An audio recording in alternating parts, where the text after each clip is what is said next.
Hilltop Securities is leading the herd in municipal finance, building on a 75-year legacy of public service and trusted personal relationships. Through decades-long partnerships with local government, state agencies, and nonprofits, we've made a lasting impact on our communities. We've helped state HFAs make housing more affordable by providing mortgage hedging and pipeline management. And we've helped generations of individual and institutional investors reach their financial goals. That tradition continues as we find new ways to support our clients' changing needs.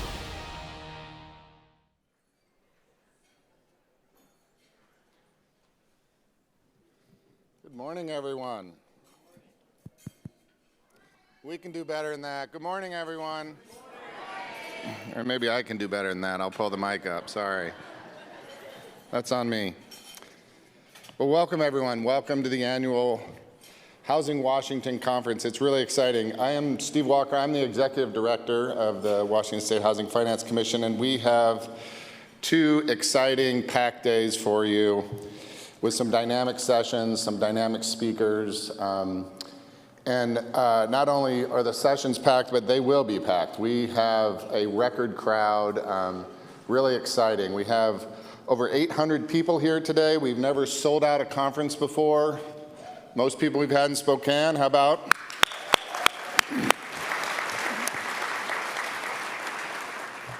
I will say, don't worry, we will not run out of food. We will not run out of coffee.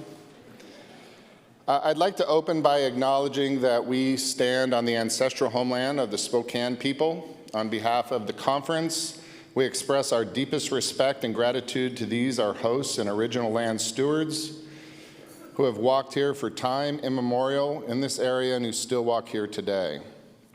The Commission is thrilled to be the leading sponsor of the Housing Washington Conference alongside our partners at Commerce, sitting here with Karina, and, well, there we go, yeah, and the Low Income Housing Alliance. A heartfelt thank you to our friends at both Commerce and the Alliance. I believe some of you joined us yesterday for housing tours. I went on one tour of manufactured housing. Those are really great events, and want to thank our sponsors at the Spokane Low Income Housing Coalition and Green Canopy Node for hosting those two events that were well attended. We also had learning labs yesterday. Did anyone attend learning labs yesterday? Yeah. Again, we have found these really popular and just really valuable opportunities. So thank you so much to the presenters for sharing their expertise and going deep into their various subject matter. Bringing this event together requires a ton of effort. I want to thank the Commission staff in particular, because every year we realize just how much more effort that takes. But also takes a lot of money, and I do want to acknowledge that we could not do this conference without generous support of our sponsors. So I'm going to take a second here and acknowledge some of our sponsors, beginning with our top-level sponsor, longtime sponsor, and platinum-level sponsor, Hilltop Securities. I also want to acknowledge our gold sponsor, Amazon and Umpqua Bank, and then a list here of really some wonderful silver-level sponsors that include Banner Bank, Beacon Development Group, Bridge Housing Corporation, BWE, CBRE Affordable Housing, CREA, Hotbee Software, JP Morgan Chase, KeyBank, Lisk Puget Sound, Lotus Development Partners, National Equity Fund, New Point Real Estate Capital, RBC Capital, Shelter Resources, Swinnerton Builders, the Richmond Group, and ZBA Architecture. So thank you all.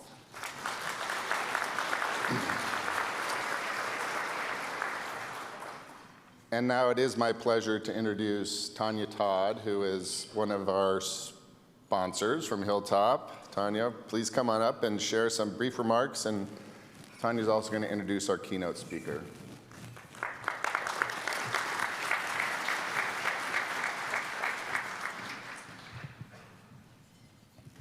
Gotta have it low for me. Can you see me?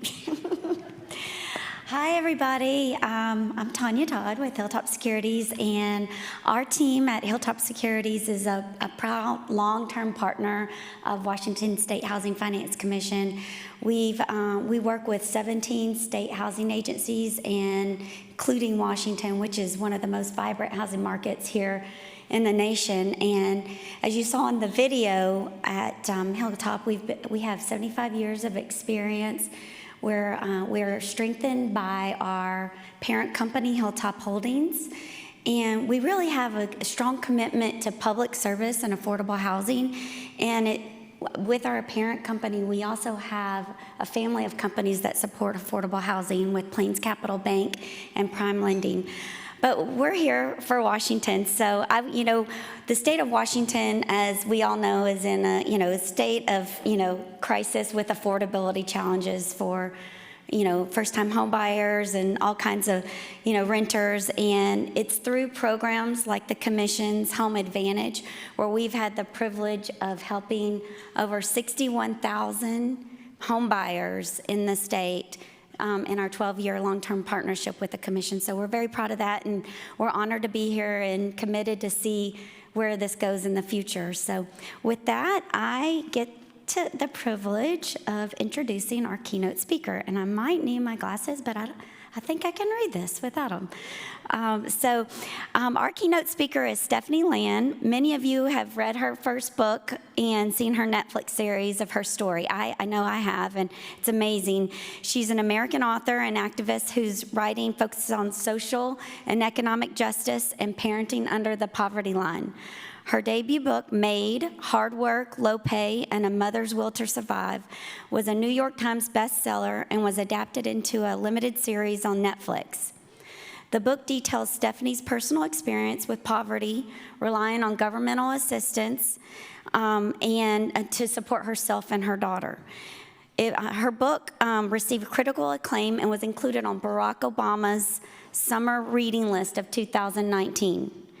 The next Netflix series adaptation reached 67 million households the first 4 weeks it was released in streaming, and it was the fourth most streamed and watched show in 2021. The National Domestic Violence Hotline was mentioned after each episode of The Maid and received more calls in the month of its premiere than any other month in its 25-year history. Stephanie's second book, Class, a memoir of motherhood, hunger, and higher education, debuted in November 2023 as Good Morning America's Book of the Month. This book follows her senior year in college and her daughter's first year in kindergarten. Land's other work has been featured in numerous outlets, and she's a frequent speaker at colleges and national advocacy.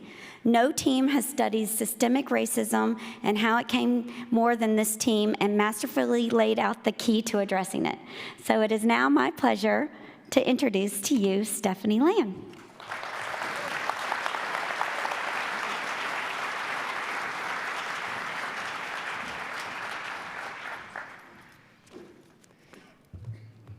Hi there. Let me fix this microphone.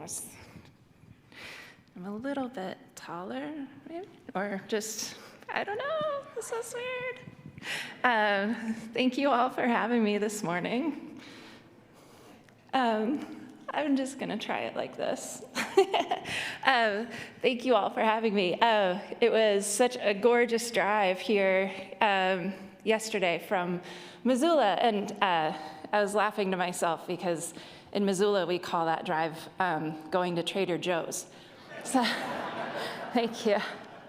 Oh, this is drifting. I might need help.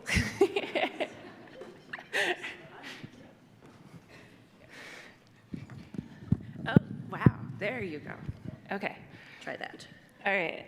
Sorry about that. It does continue to want to move.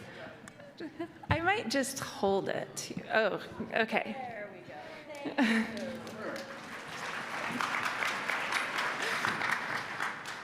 Thank you so much. All right. Okay. Yes, that works great. Thank you. All right. Okay. It's a good thing I had 2 cups of coffee this morning. Thank you all for coming out this morning and listening. It gives me a lot of hope to know that there are still people out there listening to my story and that it is still reaching so many ears. Because it was January of 2019 that my memoir, Maid, was published, and it received critical acclaim. This honestly really surprised me. I didn't expect anyone to pay any attention to a single mom living in poverty and working as a house cleaner and struggling to make ends meet. Because for me, it was an isolating and invisible existence. And at times, I had no idea if I was going to make it out. Maid and my newest memoir class are my very personal stories of survival. And they are also stories of privilege. I have wondered, and I'm unfortunately often reassured, that some people are grasping onto my story because I look like them. I could be their sister or their neighbor because I am white and described with words like educated and inspirational and resilient. We don't like to hear from people who aren't those things. We especially don't like to hear from people who live in systemic poverty and systemic racism. People who endure personal attacks for their gender identity or for who they love. Their stories of struggle. For many, struggle is almost completely wrapped in shame. We distance ourselves from stories of hardship. As a defense mechanism, we distance ourselves from people who live in poverty, because poverty is a scary and vulnerable place to imagine. Think of losing your home and your belongings and moving your family into your car. And then think of that car breaking down. But this is the existence for the estimated 3.6 million Americans who will face eviction this year. Nearly 60,000 families in our country are currently homeless. And this year, an estimated 1.2 million children in our public schools will experience homelessness, a number that is staggering, but is actually believed to be 4 times greater than that. In 2021, a 1-year expansion of the child tax credit as part of the American Rescue Plan lifted a historic amount of children out of poverty. What made this program incredible was that for the first time, people who earned little to no taxable income could still qualify and received monthly payments from July to December of up to $300 a month per child. Child poverty fell to a historic low of 5.2%. By December, 3.7 million children were lifted out of poverty, and food insecurity was slashed by 26%. When this program lapsed in 2022, the child poverty rate more than doubled, and 18 million children's parents could no longer qualify to receive that tax credit. Since then, anti-poverty activists have pushed for the program's reinstatement, and last spring, a bill was passed through the Congress that, if approved by the Senate, would lift about 500,000 children out of poverty. These statistics made me wonder about the mental health of all of those families. Because financially, this is true. Money absolutely helps lift people out of poverty. But I hardly ever hear people mention the lasting trauma that housing and food insecurity brings. My own experience of being coined as a rags to riches story was not an easy ride. After living in poverty for the previous decade and struggling to pay bills by cleaning toilets, it jarred me to be treated as an equal by people who previously could have been my clients. At parties that were put on by my publisher, I ended up hanging out with the caterers. I had tattooed the backs of my hands by that point, something my tattooist called the everlasting job stopper, to not blend in even more. On book tour, people asked me over and over why someone like me had to clean houses for a living. Some said, well, of course you made it out of poverty, but why do you think others can't? Some even used the word won't, as if living in poverty is a decision that people make when they get up in the morning. People try to protect themselves by placing blame on poor people. They'll assume that all homeless people are drug addicts, that kids on free lunch programs have lazy and neglectful parents. But what these people are really saying is, well, I didn't make the bad choices that you made. I made good choices, so I'll never be like you. Because they maybe cannot see that their life might only have good choices. It's not about the ability to make good choices. It's about having good choices in the first place. But what really happens in this assumption is that if I made bad decisions, then I brought it on myself, and they shouldn't have to help me. In 2008, when I was 29, my then 10-month-old and I moved into a homeless shelter. It's where my first book, Maid, begins, with the line, "My daughter learned to walk in a homeless shelter." People have said that I lived in poverty because of that unexpected pregnancy, but I've never seen it that way. My daughter didn't learn to walk in a homeless shelter because I had chosen to bring her into the world. She took those first steps on that dirty, tiled floor because I had just escaped an abusive relationship with only a couple $100s. Because my family had turned their backs on us or couldn't help us, and because I simply could not find work. And because I couldn't find work, a grant for childcare wasn't even obtainable.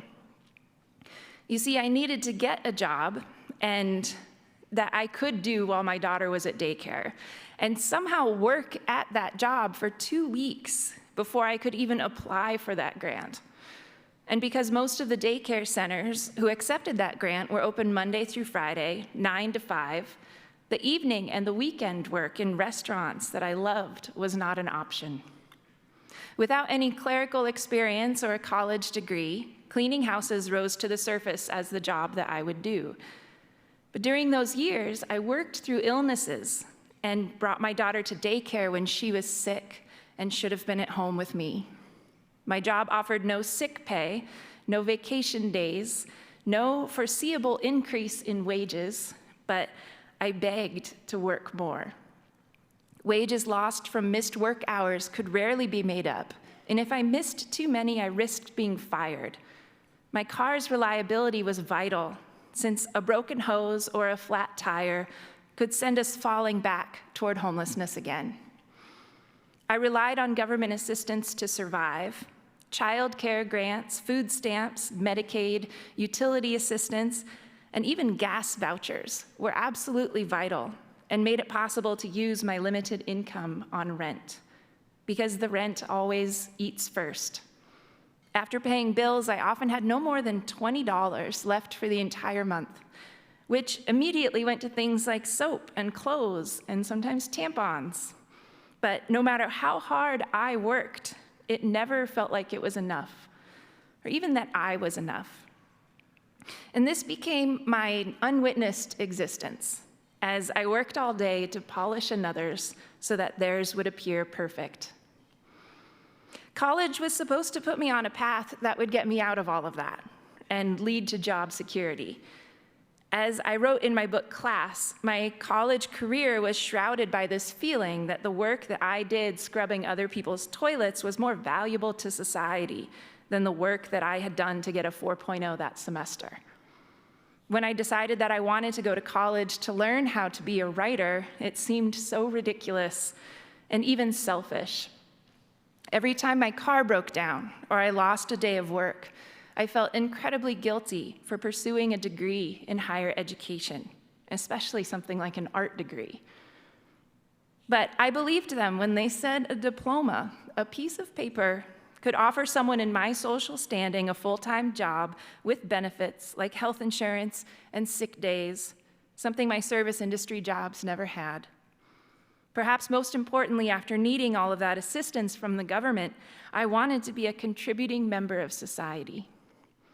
But long before that, when I was still in high school, I wanted to be a college student. But all I really knew about college was what I saw in the movies. At one time, I dreamed of touring campuses with my parents, then anxiously waiting for that acceptance letter in the mail, I imagine them helping me move into a dorm room and driving off with my college's bumper sticker on their car. My parents had me when they were 20 years old. My dad became an electrician, and my mom was the first-generation student of our entire family. She began taking classes when my little brother started school and went on to get her master's. Together, they broke the four of us out of generations of poverty. But beyond that, college wasn't any discussion or mentioned at the dinner table. When I was a junior in high school, I approached my dad with an information packet to a university. It was actually Winthrop, call it Whitworth, that's kind of close to here. Apprehensive about telling him that I wanted to apply. He took one look at that thick brochure and said, "How are you going to pay for that?" I, of course, didn't have an answer. I had hoped that he would be excited, but maybe even a little proud of me. Instead, he walked me through the budget of our family's monthly expenses while I nodded like I understood. I eventually figured it out on my own, I guess. I had to. But then in my second year at a community college in Skagit County, I met with an advisor to go over my fall schedule. After I admitted to him that I was a single mom who worked as a house cleaner full-time, his eyes got really wide, and he said, "What you're trying to do here is impossible." After that meeting, I walked to the parking lot and sat in my old car for a very long time. I thought about how many times that it had felt impossible, and I knew that there would be more. There were a lot of times that I felt like I didn't belong there, or that I might not make it through to the end. I did feel like an imposter in college. Every single aspect of higher education felt like a particularly cruel game, or like I was really getting an advanced degree in irony. A degree had been waved in my face like a certificate out of poverty. The fact that the loans that I was taking out sank me further into poverty wasn't lost on me, but they were a means to an end. I kept my eyes focused only ahead. In the process, while some of my classmates had parents who maybe paid for their tuition and possibly even their living expenses as well, I dug a deeper hole of debt with every semester. When I missed a class, I could calculate the dollar amount that had been wasted by my absence. The idea of college as a place that young people went to party and make friends was an alien concept to me. Not that I wouldn't have loved to do those things from time to time, but being years older than everyone and having to work to feed and house myself and my daughter, it was ludicrous to long for it. Whether or not any person I passed in the halls liked me was irrelevant. I wasn't there to be liked. I was there to work. Things like recertification paperwork for food stamps and making sure that I had a babysitter for my Tuesday evening class, which sometimes went until 10 p.m., those were the things that mattered. All of this pushed me to work twice as hard. If they asked for 10 pages, I handed in 20, which I now empathize with my professors, since after I've been teaching some classes, an extra 10 pages is a lot. But by the time I graduated college at 35, about to give birth to my second daughter, Coraline, I realized that no one in school had actually taught me how to make money at writing. So I put my diploma in a $1 frame that I had bought at Walmart and hung it on the living room wall of our tiny apartment in low-income housing. Every night with my infant asleep on my lap, I sat on the floor under that diploma and worked any job that I could find that involved writing and editing words. In the 10 years since then, well, I guess you heard in my introduction what has happened. I eventually figured out how to start freelancing, and I found a mentor in a writing fellowship through an organization based in Washington, D.C. My first piece for them was in The Guardian, and the next was for the Washington Post, and then the New York Times. It's not an exaggeration to say that the words that I have written my story, have since reached 100 million people. Maid has sold 500,000 copies worldwide in over 30 languages. And I did all of that with just a bachelor's degree in English because someone thought I didn't hold enough promise to be a student in their Master's of Fine Arts program. I fought really hard to not let that rejection define me. They didn't know how much potential I had and how persistent I was capable of being, how much determination I had in me, or what pure stubbornness can accomplish. It was 15 years ago, long before that I moved to Missoula, Montana, to be a hopeful MFA student, that I worked full-time as a maid for a cleaning company in the Skagit Valley, which is just north of Seattle. I wasn't paid very much. After taxes and other expenses, it came to be about $6 an hour. My job was mainly to leave evidence that I had definitely been in a client's house.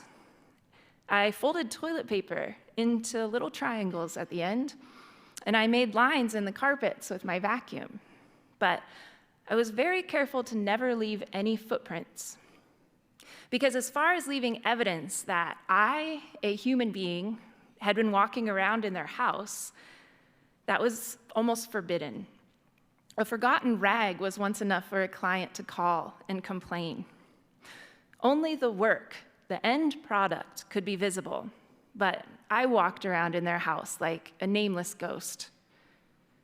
As an introvert, I mostly enjoyed being alone in these houses, but one of my cleaning clients had this huge house. It was 3 floors, 4 toilets, and I called this house the Clown House because the staircase to the top floor was lined with these paintings of clowns for some reason. And they had them on both sides of the stairwell. And as you got near the top, I actually got in the habit of ducking my head and not looking at the paintings because I was convinced if I watched the eyes of the paintings, they would follow me. The Clown House had a pretty big driveway and it dropped down into their garage. So if you can imagine at the top of the driveway where the mailbox was, you stood at the same level of the top floor of the house. When I started cleaning the Clown House, I naturally parked in their driveway and went in the front door and opened the garage and hauled in my supplies, the cleaning kit and the bag of rags and the vacuum and the mops. It took several trips. I had 6 hours to clean that house. And while I was there, my car, this 1983 Honda Civic wagon that my daughter and I had lovingly named Pearl, was parked in their driveway. Pearl was, she was an older car, and depending on the day or how she was feeling, she would sometimes leak a few drops of oil while I was there. The owners of the Clown House didn't like this. They didn't want to see that oil, or I took it as evidence. They didn't want to see any evidence of a poor person with a shitty car had been in their driveway all day. The owners called to complain and requested that I not use their driveway at all and park up by their mailbox instead, forcing me to lug my supplies up and down that hill. This other house I called the Porn House. For reasons you can imagine. It is early though, so I'll save you some details as to why. But the lady, she would leave a note if she wanted me to change the sheets, which was not my favorite job to do in a house that I called the Porn House. But she would write on this note, "Please change the sheets." I worked in this woman's home every other Wednesday for 3 hours for 2 years, and I don't think she ever learned my name. I did see her at a grocery store once, recognized her immediately from all the glamour shots that she had of herself on the walls. And she was leaning over, like squinting at these steaks. And I stopped and I stared at her for a few seconds before I caught myself and walked by. But then I realized this woman had no idea what I looked like and no idea who I was. But I knew her. I knew that she had just made a very sudden and uncharacteristic switch to a peach-scented shampoo. I knew that her husband preferred Hustler over Playboy, and that she slept on a twin bed in the office next to a stack of romance novels, the kind that they were probably selling at that grocery store, you know, the ones with those like Fabio-looking types on the cover. Over the 6 years that I worked as a house cleaner, my client list grew to the dozens. I not only had the clown house and the porn house, but the sad house and the chef's house and the cigarette lady's house.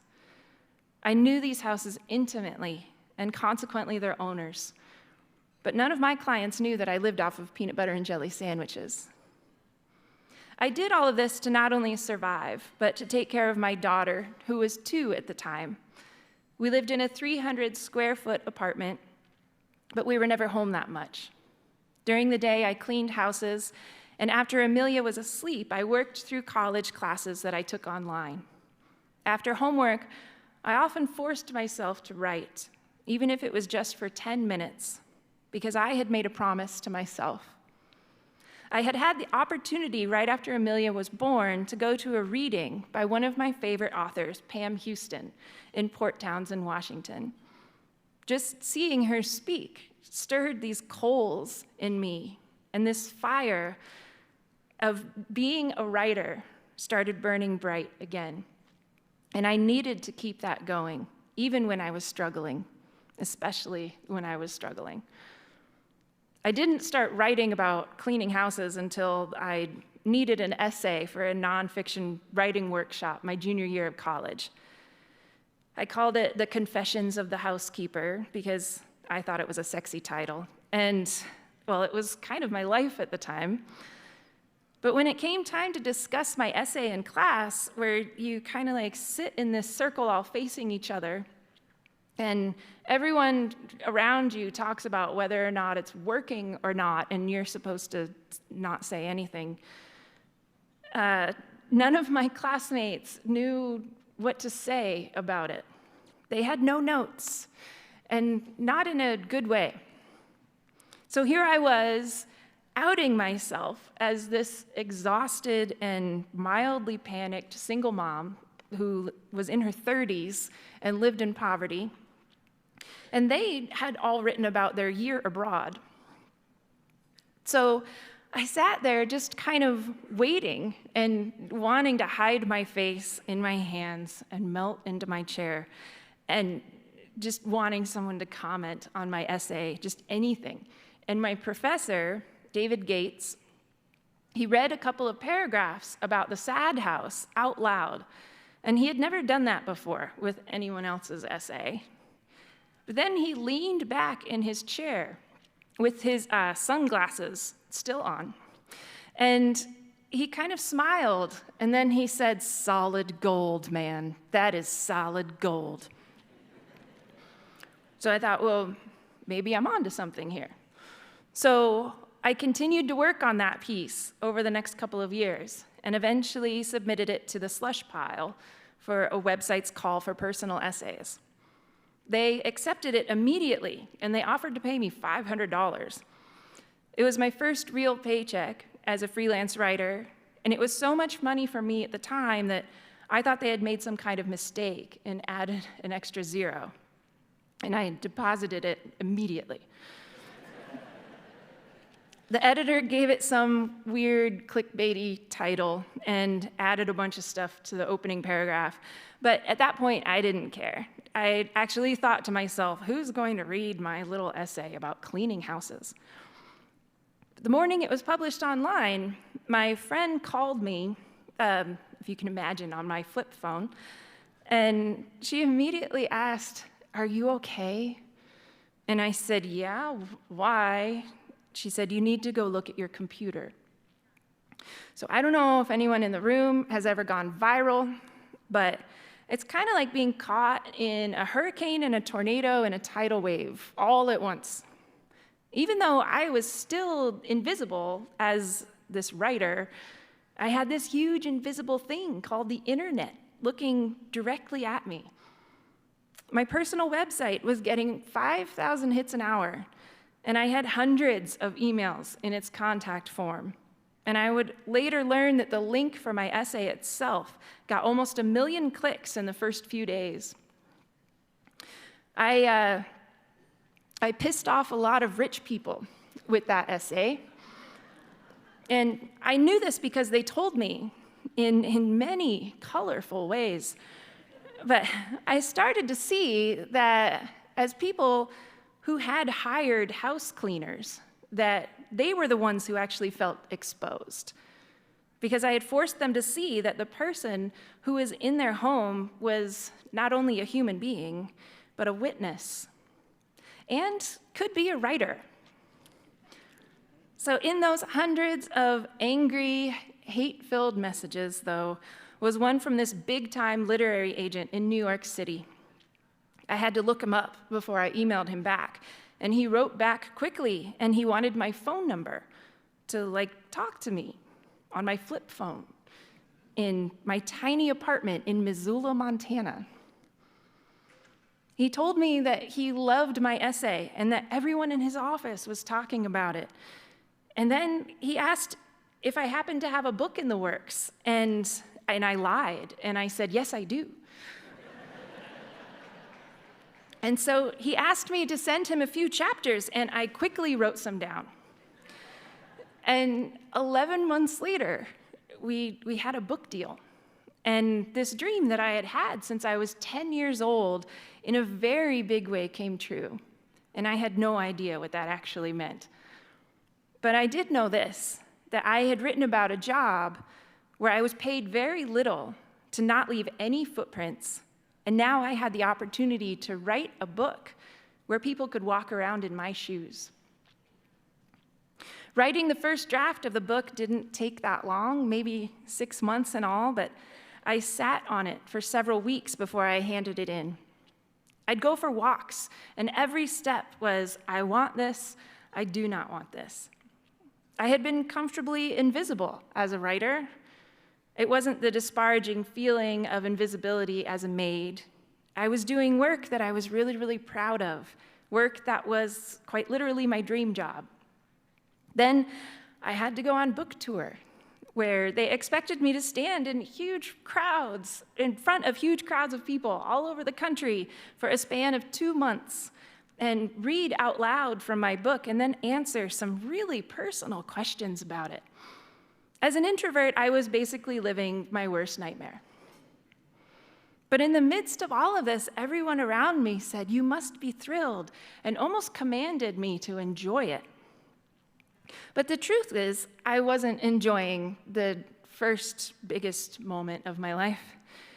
It was the longest that I had ever been away from my kids and my own bed and the coffee that I made at home in my favorite mug every morning. Then I started to notice that my book had started a movement toward empathy and toward compassion. And that greater good gave me purpose. And I latched onto that as I struggled to get used to being a public speaker. I did form new friendships with some writers that I had deeply admired during that time. One of those writers was coincidentally Pam Houston. She graciously talked me through a lot of anxieties over the phone in the months leading up to my book's release. Pam's first memoir was published the week after mine, and she did twice as many book events as I did. But we ended up doing an event together in Southern Oregon. So I stood up in front of this audience that evening and turned to thank Pam Houston, an author whose books I had underlined and dog-eared through the years, for reading with me. And I heard myself say, my friend Pam. And it was like this journey that I had been on for the last 10 years, all of these nights at the kitchen table, forcing myself to finish my homework and write. All of those images of everything that I had done to get to that moment sort of exploded in front of me, and I was like engulfed in this bubble of it all. And then I had to look out at the crowd, like I am with all of you nice people, shaking and sort of terrified, and having this huge moment in front of them without them having any idea. And I looked down at my book again, about to read it and answer all of those really personal questions. And then I looked over at Pam, and I saw her looking at me, not the author of the book Maid. She saw me as a person, and I felt my feet in that moment, leaving solid footprints where I stood, and I realized that I was leaving a mark, and I wasn't invisible anymore. I think it can be easy to feel like you're alone in your experience, and consequently invisible. Often, that's because you don't see yourself represented on screens or in the books that you read. As a single mom who was poor, I wanted so much to see what I was going through represented in an authentic way through any kind of media. I searched for it, and instead I found these weird movies and sitcoms full of these self-deprecating, coffee-guzzling women with these very witty and adorable children who find happiness in a handsome man. One of my favorite lines from Hannah Gadsby's show, Nanette, is, "What I would have done to have heard a story like mine." But for many people, especially low-income people, the thought of writing their stories down and publishing them in spaces where people might read them is not only daunting, but really unaffordable. But this is the only way that we're going to see change in this country, is by lifting up the stories of people who have lived experience in the margins of society. I hope that you all listening to my experiences recognize that there are countless other stories just like it that still need to be told. Since Maid was published, I have received thousands of messages from people who have heard my story and felt a little less alone. One person wrote to me and said, "Your story is my story, but my daughter's name is Molly." Countless others, children of single parents, started their letters with "I am Mia." Some sent photos of their cleaning buckets and selfies with their grown children in a cap and gown, saying, "I still work as a cleaner, but I made sure that my kid got through college so they'll have a better life." So my daughter's first name is Amelia, but she still went by Mia when I wrote Maid, and she chose to be called by her middle name when she started high school a couple years ago. But she was 10 when I handed in the first draft of Maid, and I figured I should take her out to celebrate since I had just kind of written this whole book where she was the brightest star in the story. And so we started the evening off by getting fancy haircuts. My hairdresser is a friend of mine, and at one point she stepped back and she said, "Just think of all the work that you have put into this. You've basically been writing this book since your daughter was born." So as we walked to dinner, Amelia was quiet for a few minutes, which even now is really rare. And then she said, "Is that why my middle name is Story, Mom? Because you were writing a book about me?" And I said, "Well, no, your middle name is Story because your dad didn't want that to be your first name." But in my defense, I have to say, the name Storyland is awesome. I love it. She was in a journalism class last year, and her byline, and she wrote her articles by Storyland. But the truth is, her middle name came from a quote that I saw in the John Steinbeck Museum right after I found out that I was pregnant with her. As you're leaving, there was this quote that was painted on the wall, and it said, "If a story is not about the hearer, he will not listen. And here I make a rule. A great and interesting story is about everyone, or it will not last." As human beings, we are all part of a much bigger story, but we must see each other. We have to pay attention. We must listen to each other. After we had dinner that night, I took my daughter to the fanciest restaurant in town. It was fancy for Missoula. And we got dessert, and I let her order whatever she wanted. She was pretty thrilled when she ordered a butterbeer, and the waitress winked at her and brought her a cream soda. And we got cake and ice cream, and we couldn't finish it all. And so as I watched her just like laboriously force herself to take these last few bites, I thought about how many times I had sat across a table from her, feeling like a complete failure because I wasn't able to afford something good to feed her. I felt so guilty for rotating between grilled cheese and peanut butter and jelly and some kind of boxed pasta every night. Those years that we spent on food stamps were ones of me wishing that I could give her more. But those times that we really struggled, when I went to bed exhausted and cold and hungry, my number one fear was that someone would find out about us living in that studio apartment. I was scared that they would find out about the peanut butter and jelly sandwiches or the mold in the wall that was making us sick and come and take my daughter away from me. Our dignity as humans does not reside in our successes or what college we graduated from or how much money we make at our jobs. Our dignity is being alive and caring for each other and recognizing that we are equals who all deserve the same opportunities while realizing that many will not have those same chances toward success at all. My hope for you all is that you will not only go on to share your stories and help others share theirs, but that you have opportunities to listen to others. I hope those opportunities cause you to see the footprints that you leave and the marks that you make, and that you are filled with more knowledge than that could ever be proposed on some kind of syllabus for a class in higher education. I hope that you learn above everything else that your story is priceless.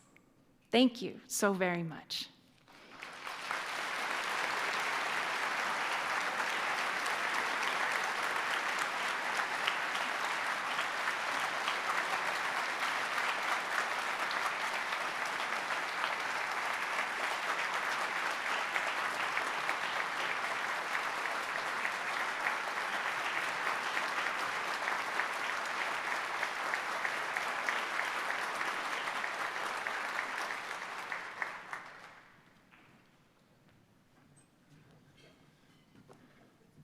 Wow.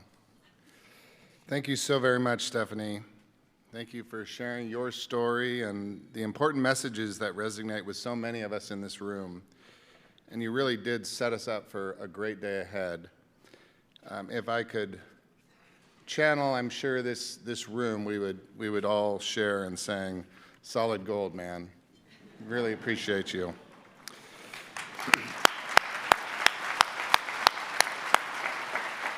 Okay, before we head out to sessions, I do want to run through a few housekeeping notes.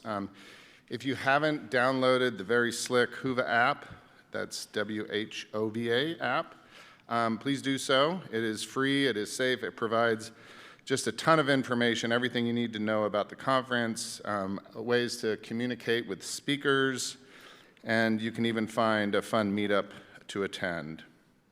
Sessions are being recorded, and they'll be posted on our website at our on-demand library after the conference. So if you can't get to every single session, which you can't, you can also go back and watch some of those great sessions that you may have missed. Lastly, I want to mention the tiny house that some of you may have seen off in the just outside some of the doorways off to my left. Tiny house display. It's a 16-foot tiny house that is a great example of some innovation and also has a really neat story to tell. Finally, I want to remind you, or remind all of us, that the conference is full to the rafters. Good problem to have, but be sure to be patient with each other. Keep your sense of grace and humor. Make room for everyone, and please take time to appreciate the wonderful staff that are working the conference today. And with that, have a great morning. We'll see you back here for lunch. Thank you all.